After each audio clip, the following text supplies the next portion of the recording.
My visit today carries an added meaning, as our countries this year mark 75 years of exemplary strategic partnership. However, we had hoped we would be marking this major milestone during better circumstances in my region and the world. Unfortunately, one of the most devastating wars in recent history continues to unfold in Gaza as we speak. Nearly 100,000 people have been killed, injured, or are missing. The majority are women and children. We cannot afford an Israeli attack on Rafah. It is certain to produce another humanitarian catastrophe. The situation is already unbearable for over 1 million people who have been pushed into Rafah since the war started. We cannot stand by and let this continue. We need a lasting ceasefire now. This war must end. We must urgently and immediately work to ensure the sustainable delivery of sufficient aid to Gaza through all possible entry points and mechanisms. And I thank you, Mr. President, for your support on this. Restrictions on vital relief aid and medical items are leading to inhumane conditions.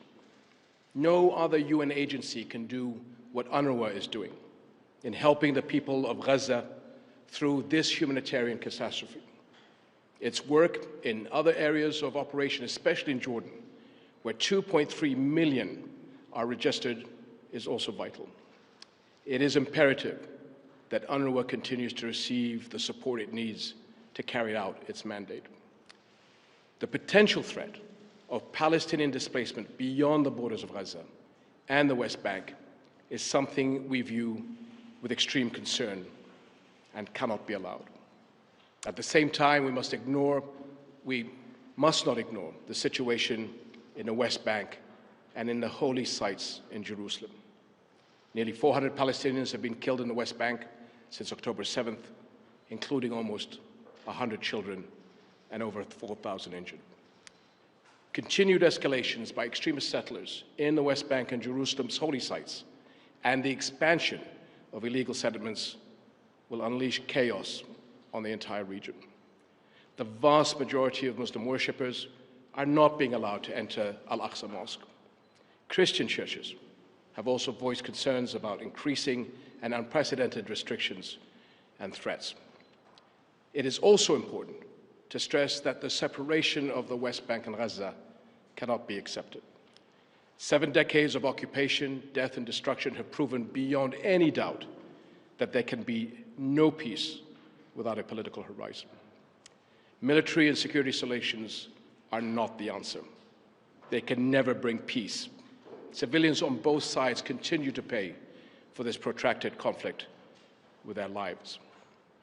All attacks against innocent civilians, women and children, including those of October 7th, cannot be accepted by any Muslim, as I had previously stressed.